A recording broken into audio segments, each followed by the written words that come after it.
আপনি যদি পূর্বের নষ্ট করা সময়ের কথা ভেবে বর্তমানের সময়গুলো নষ্ট করেন, তাহলে কিন্তু আপনার কোনো উন্নতি করা সম্ভব হবে না। আপনি পূর্বে একটা বিষয় ভুল করতেই পারেন, মানুষ মাত্রই ভুল করে থাকে। মানুষ কিন্তু আমরা কেউ ভুলের ঊর্ধ্বে নয়। তাই পূর্বে আপনি কি ভুল করেছেন, পূর্বে আপনি কি করেছেন না করেছেন, সেগুলো ভেবে যদি বর্তমান সময়গুলোকে আপনি নষ্ট করতে থাকেন, বর্তমান সময়ে কি করবেন না করবেন, ওই ভুল যদি আবারও হয়, তাইলে এই সমস্ত চিন্তা ভাবনা যদি আপনি করতে থাকেন, তাহলে কিন্তু আপনার আর বর্তমানে ভালো কিছু করা সম্ভব হবে না। আপনাকে বর্তমানে অবশ্যই ভালো কিছু করার চেষ্টা করতে হবে। পূর্বে মানুষ একটা জিনিস ভুল করতে পারে, ভুল থেকে আপনাকে শিক্ষা গ্রহণ করতে হবে। ভুল থেকে পিছিয়ে পড়া যাবে না, ভুল থেকে নিজের মধ্যে ভয় তৈরি করা যাবে না, ভুল থেকে নিজের মধ্যে কোনো জড়তা সৃষ্টি করা যাবে না। ভুল শুদ্ধ মিলেই কিন্তু একজন মানুষ। আপনি যদি ভুল না করেন, আপনি কিন্তু কখনো শিখতে পারবেন না। আপনি শিখেছেন কোথায়? একটাবার কি লক্ষ্য করে দেখেছেন যে আপনার শিক্ষার জায়গাটা, সবচেয়ে বেশি শিক্ষার জায়গাটা কোনটা?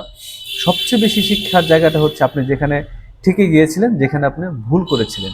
আপনি যদি কোথাও ঠেকে না যান, তাহলে কিন্তু আপনি শিখতে পারবেন না। ওই জায়গাটা কিভাবে আপনি অতিক্রম করেছেন, সেখান থেকে কিন্তু আপনাকে শিখতে হয়েছে।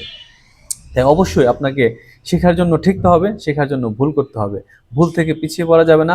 ভুলগুলোকে চিন্তা ভাবনা করে, ভুলগুলোকে বারবার সামনে এনে বর্তমানের যে আপনার সময়টা আছে, মূল্যবান সময়টা আছে, এই সময়টা কখনোই অপচয় করা যাবে না, এই সময়টা কখনোই নষ্ট করা যাবে না।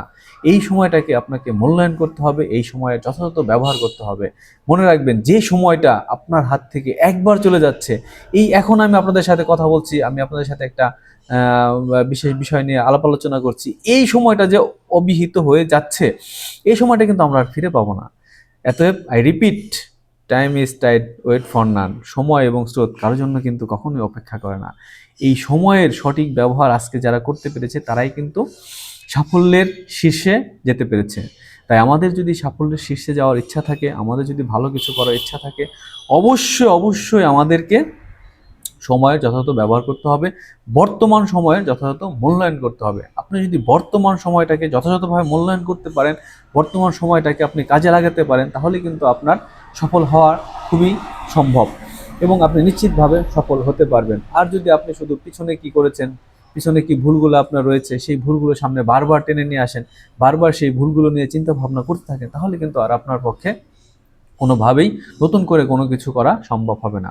তাই মনের ভিতরে সবসময় সাহস রাখতে হবে, যে ভুলগুলো করেছেন সেখান থেকে শিক্ষা গ্রহণ করতে হবে, সেখান থেকে পিছিয়ে পড়া যাবে না, সেটা নিয়ে কখনো দুশ্চিন্তা করা যাবে না, কারণ মানুষ ভুল থেকেই শিখে। তাই সবসময় বর্তমান সময়টাকে কাজে লাগানোর চেষ্টা করবেন এবং ভালো কিছু করার চেষ্টা করবেন। কখনোই পিছিয়ে পড়বেন না, কখনো পিছনের কোনো বিষয় নিয়ে, পিছনের ভুলগুলো নিয়ে কখনো দুশ্চিন্তা করবেন না। ভালো থাকবেন, সকলের জন্য থাকলো শুভকামনা।